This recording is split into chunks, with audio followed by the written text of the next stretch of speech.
Hello Bootcampers. Today I'm going to talk about support vector machines. Our agenda for today would be developing Intution for support vector machines and then developing Intution for loss function which is used in support vector machines and then developing an understanding of kernel trick. Support vector machines are used for supervised learning where we have given set of labels and it is a classifier which segregates categorical data and hence it is used for classification problems. Now assume a data set with two features x1 and x2. Now this data can be seen on the graph and it shows two classes, one represented with blue dots, the other represented with orange dots. Now this type of data is called linearly separable.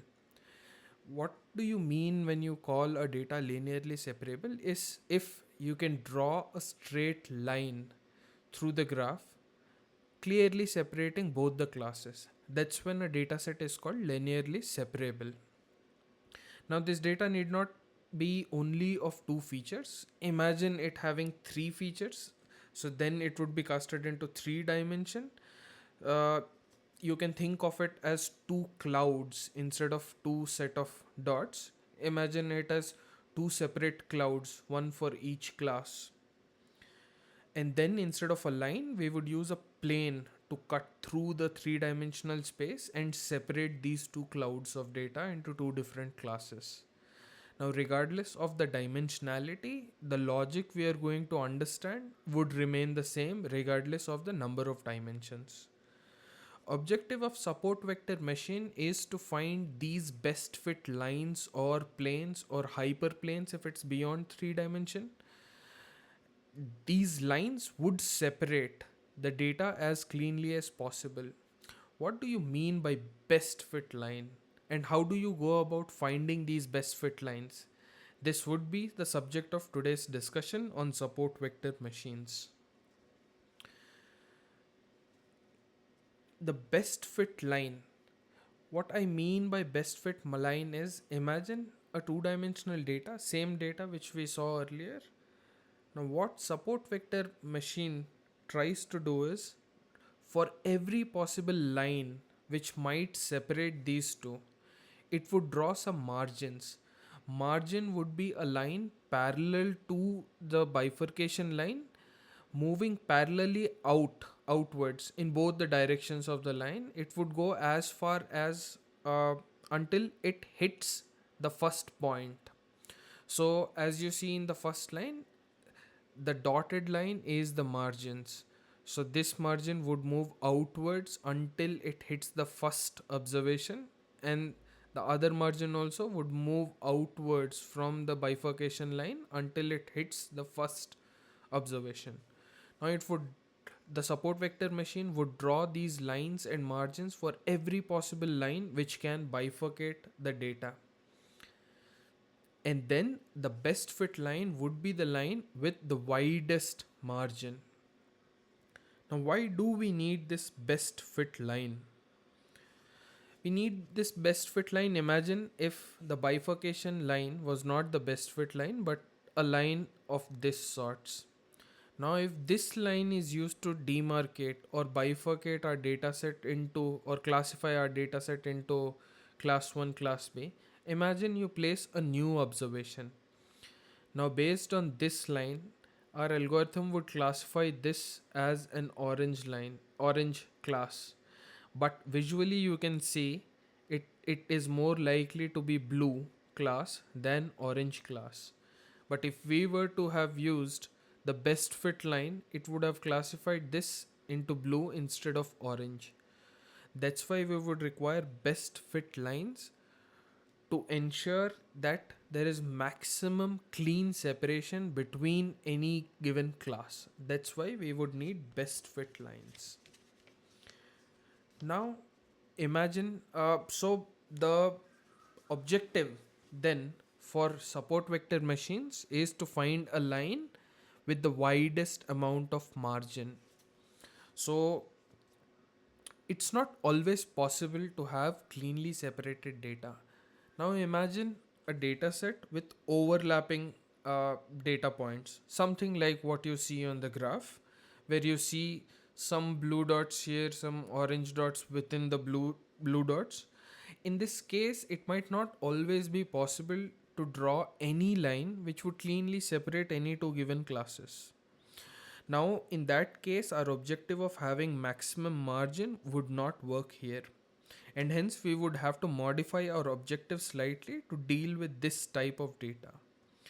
We would still look for the widest margin, but every time there is a violation, that means if there is a crossover of any data point from the best fit line, we would penalize the algorithm by certain terms. Let's understand this a little better. So, just like before, we would draw a line with widest possible margin, and then we would start adding penalty terms. So this point here has crossed over onto a class where it doesn't belong. So we would measure this red distance and call it a penalty.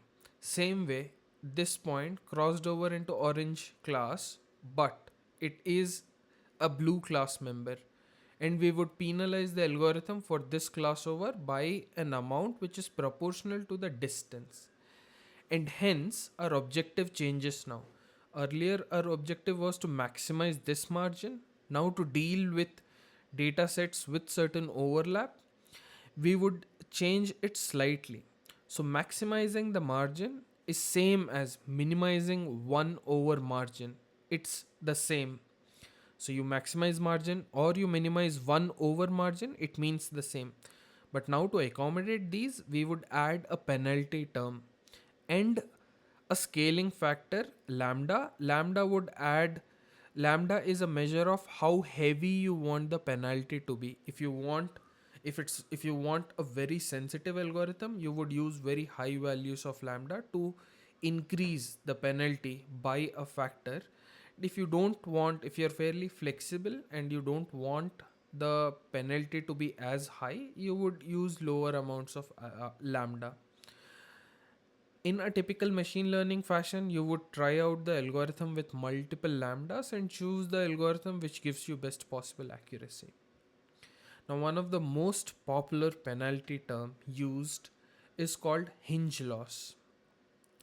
Hinge loss is 0 for every data point which has not crossed over. So for all the orange points which are on the right side of the best fit line, the hinge loss would be 0, and hinge loss is defined that for every point which crosses over, it is proportional to the distance amount by which it has crossed over. So if we have an orange dot here very far deep into the blue class, it would carry higher penalty, a higher hinge loss. And hence now our objective function is to minimize 1 over margin, add to it lambda times hinge loss. Now we know how to deal with datasets with some overlap. Now let's see what happens when data is not linearly separable at all.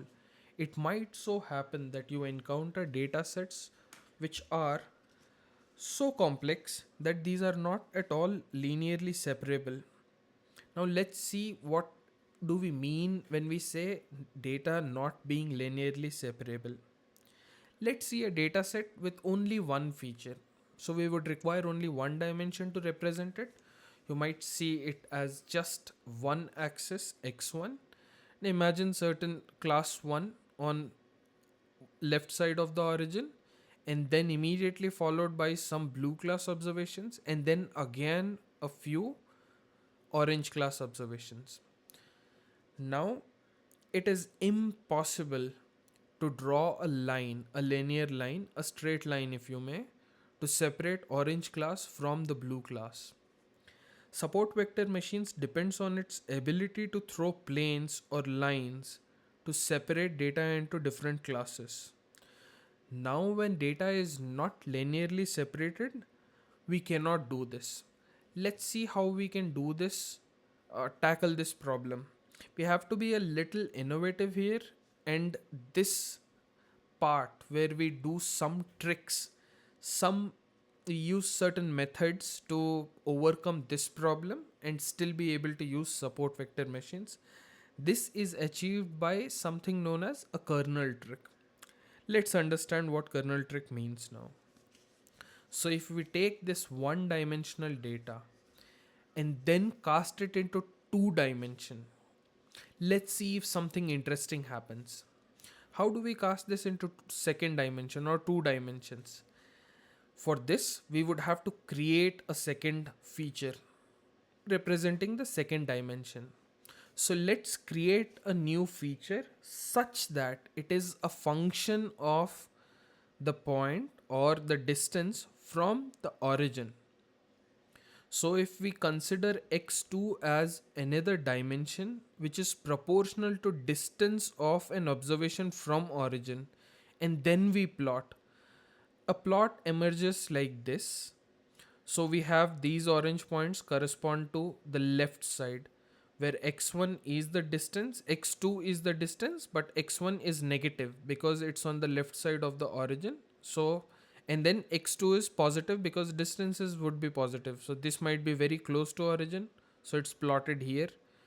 This is a little farther away, having higher distance and negative x1. And that's how this part is plotted. Similar way, we have these blue class items which are plotted here and again followed by these orange classes. Now we have cast our one dimensional representation of this data into a higher dimension, second dimension.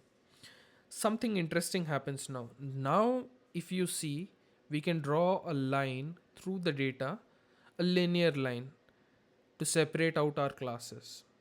So you see, increasing the complexity by increasing dimensions is not always bad. Sometimes when lower dimension data is cast intelligently into higher dimensions, earlier when we couldn't separate this data in lower dimension linearly, now when casted into higher dimension, you see that via intelligent creation of features, we can now separate data into clean separation using a linear line, and hence we convert something which is non-linearly separable in a lower dimension to a linearly separable data set on a higher dimension. Let's understand it even better by taking a two-dimensional example now. So imagine a data set with blue points or class 1 here, and which is surrounded by a second class which is represented by red dots. Now, it is not possible for me to draw any single line on this graph to be able to separate the one class from the other. Now, if we use the same trick and we try to separate this by casting it into higher dimension, we need to create another variable. So we need a third variable to represent the same data in third dimension. Let's define this variable as distance from the center of the data.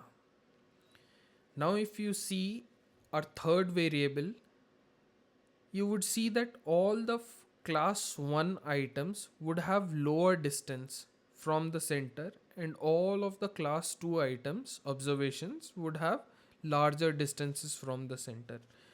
Now if we represent this in third dimension, it would look something like this. So you would have all the blue parts representing class 1 with very low distance from the center, cleanly separated as at the bottom of the graph from all the red items which are farther away from the center, represented higher up on the z axis. Now if you look at it from the top, it would still look like that, but if you view it from the side, now you see that the data set is cleanly separable now. Now SVM can draw a linear plane to cut this entire space into two distinct classes. It does it by same way, creating two margins. In this case, the margin won't be a line, but these would be the planes extending upwards and downwards from this green plane until it hits the first observation, and the plane with widest possible distance between these two margin planes would be our best fit plane.